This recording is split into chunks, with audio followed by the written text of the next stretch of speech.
Assalamualaikum warahmatullahi wabarakatuh. Salam sejahtera bagi kita sekalian. Selamat berjumpa kembali rekan-rekan mahasiswa Fakultas Hukum Ilmu Sosial dan Ilmu Politik Universitas Terbuka dalam sesi inisiasi ke-8 untuk mata kuliah kebijakan publik.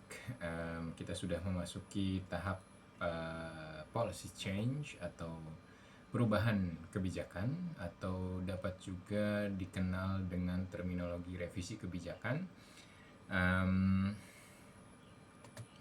Ini merupakan satu proses di mana tindak lanjut dari hasil evaluasi kebijakan publik yang pertemuan sebelumnya sudah kita bahas. Untuk tinjauan mata kuliah dalam sesi inisiasi ke-8 ini ada di dalam modul 9 BMP ADPU 4410 yang terdiri dari dua kegiatan belajar. Yang pertama adalah arti pentingnya perubahan kebijakan, dan yang kedua adalah tentang implementasi perubahan kebijakan. Dalam modul 9 ini membahas tentang perubahan kebijakan. Tentu saja salah satu karakteristik utama dari kebijakan publik adalah tentunya berlaku secara dinamis atau tidak memiliki satu ketetapan yang pasti seperti itu.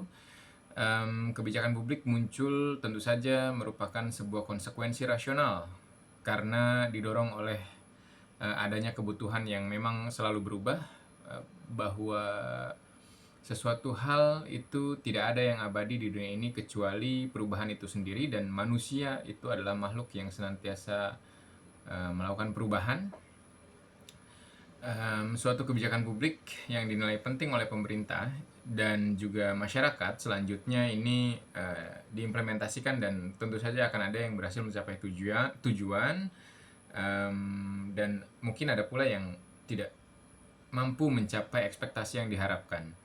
Apabila mampu mencapai tujuan, tentu saja kebijakan tersebut dapat dianggap selesai ya. Sebaliknya, apabila tidak perform, maka kebijakan tersebut masih perlu dilakukan perubahan, diperbaiki, dimodifikasi atau direnovasi sebagian maupun keseluruhan dari isi produk hukum yang telah dievaluasi, agar tujuan awal dari pembuatan kebijakan tersebut dapat tercapai, seperti itu ya.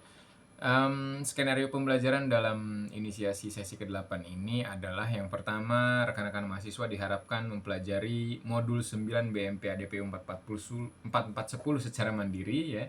Kemudian rekan-rekan mahasiswa juga diharapkan memberikan tanggapan pada diskusi ke-8 dan juga mengerjakan soal tes formatif ke-8. Konsep-konsep dasar di dalam pertemuan ke-8 ini adalah, yang pertama, pengertian tentang perubahan kebijakan, kemudian tipologi perubahan kebijakan, kemudian model-model perubahan kebijakan, dan implementasi perubahan kebijakan. Memaknai perubahan kebijakan, Lester dan Stewart ini mengemukakan bahwa perubahan kebijakan ini merujuk kepada penggantian satu atau lebih kebijakan ya oleh satu atau lebih kebijakan lainnya, dan hal ini termasuk adopsi kebijakan baru dan atau modifikasi maupun melakukan terminasi atau penghapusan dari kebijakan yang sudah ada ya.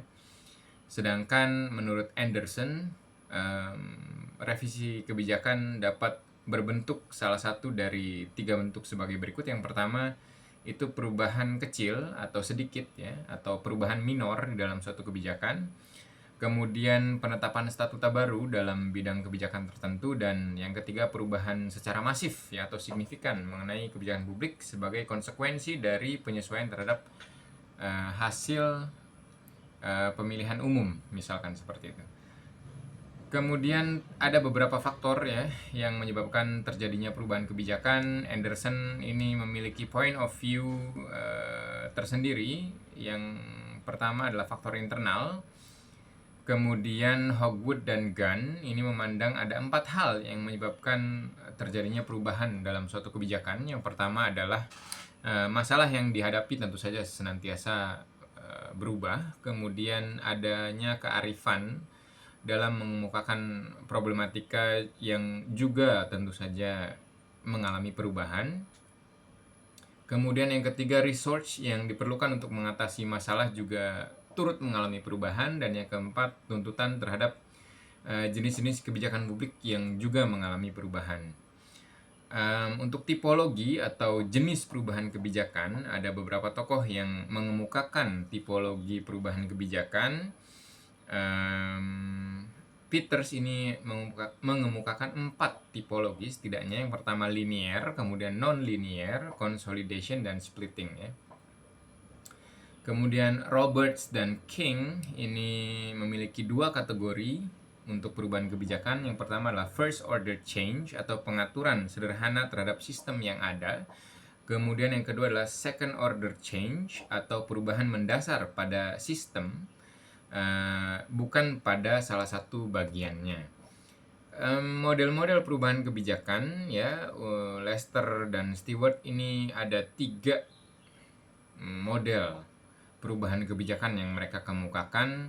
Yang pertama adalah the cyclical thesis, kemudian yang kedua di evolutionary or policy learning thesis, kemudian yang ketiga the backlash or zigzag thesis ya. Kemudian Merrill S. Grindle dan Thomas ada pendapat tersendiri terkait dengan model perubahan kebijakan. Setidaknya ada 7 model.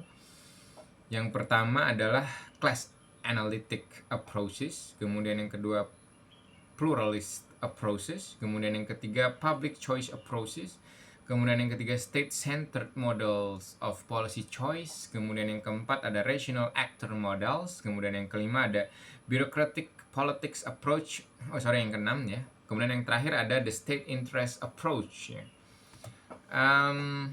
Proses perubahan kebijakan tentu saja akan menghasilkan suatu kebijakan yang baru, dan kebijakan baru ini harus diimplementasikan agar terlihat dampaknya bagi user of policy maupun policy maker itu sendiri.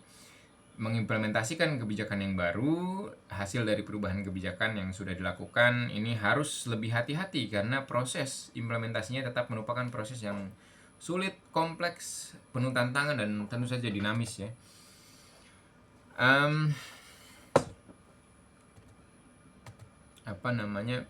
Brinkerhoff dan Crosby ini mengembangkan a continuum of implementation task function ya dalam implementasi perubahan kebijakan dengan tujuan agar proses implementasi perubahan kebijakan ini dapat dihandle dengan baik ya oleh policy maker.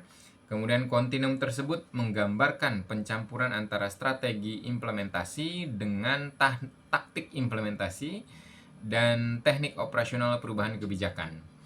Kontinum implementasi perubahan kebijakan menurut Brinkerhoff dan Crosby adalah yang pertama melegitimasi kebijakan ya, artinya para perumus kebijakan baik parlemen maupun eksekutor ya, ini merumuskan kebijakan dengan menegaskan bahwa kebijakan yang telah dibuatnya adalah kebijakan yang sah, yang legal gitu. Kemudian yang kedua membangun konstituen ya, atau menentukan siapa saja sebenarnya user of policy-nya, siapa saja pihak yang akan terdampak dengan kebijakan yang baru. Kemudian yang ketiga menghimpun atau mengakumulasi sumber-sumber dari kebijakan yang baru. Kemudian yang keempat mendesain dan mengubah organisasi. Kemudian yang keempat memobilisasi resource dan tindakan-tindakan dalam kebijakan yang baru. Kemudian yang keempat ini memonitor atau mensupervisi atau mengawasi progresivitas dan dampak perubahan kebijakan ya. Dalam implementasi perubahan kebijakan ini terdapat risiko dan juga kesulitan dalam melakukan implementasi perubahan kebijakan tentu saja. Merrill S. Grindle dan Crosby ini menyebutkan bahwa proses implementasi kebijakan senantiasa akan dihadang oleh rintangan dan penolakan ya, baik dari dalam maupun dari luar birokrasi itu sendiri, terutama oleh pihak-pihak yang akan memperoleh kerugian dari kebijakan baru yang dihasilkan ya. Nah, berkenaan dengan hal itu, maka baik perumus maupun pelaksana kebijakan ini harus ya melakukan penilaian dan mobilisasi terhadap pelbagai sumber-sumber yaitu politik, finance, manajerial, dan teknik untuk mempertahankan perubahan atau reformasi kebijakan. Selain konsep perubahan kebijakan, policy change ya, dikenal juga konsep penghentian kebijakan atau policy termination atau penghapusan kebijakan. Ini terminasi kebijakan dilakukan dalam rangka untuk menghentikan atau menghapus suatu kebijakan agar program-program yang sudah kadaluarsa atau sudah tidak berlaku lagi, yang tentu saja tidak memiliki dampak atau tidak efektif, ini dihentikan. Terminasi kebijakan ini dapat dilakukan dengan pendekatan drastis maupun pendekatan sporadis ya, atau secara perlahan ya. Terminasi kebijakan ini merupakan salah satu opsi yang dapat diambil oleh otoritas pemerintahan tertentu untuk menyesuaikan atau mengadaptasikan kebijakan terhadap hal-hal yang baru, hal-hal yang apa istilahnya ya, mungkin baru ditemui oleh suatu kelompok sosial masyarakat sehingga membutuhkan adanya penghentian dari kebijakan publik. Oke, demikian video sapaan untuk sesi inisiasi ke-8 ya. Saya harapkan rekan-rekan mahasiswa sekalian dapat mengikuti sesi ini dengan baik. Kemudian juga saya harapkan rekan-rekan mahasiswa dapat memperoleh hasil yang juga baik dengan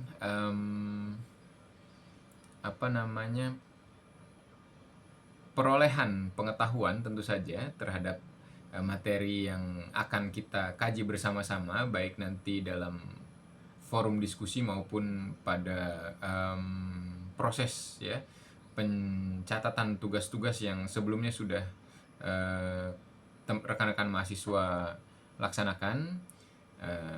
Terima kasih atas perhatian dan kerjasamanya. Mohon maaf apabila ada kata-kata yang kurang berkenan. Saya akhiri video ini dengan mengucap wassalamualaikum warahmatullahi wabarakatuh. Salam sejahtera bagi kita sekalian dan selamat belajar.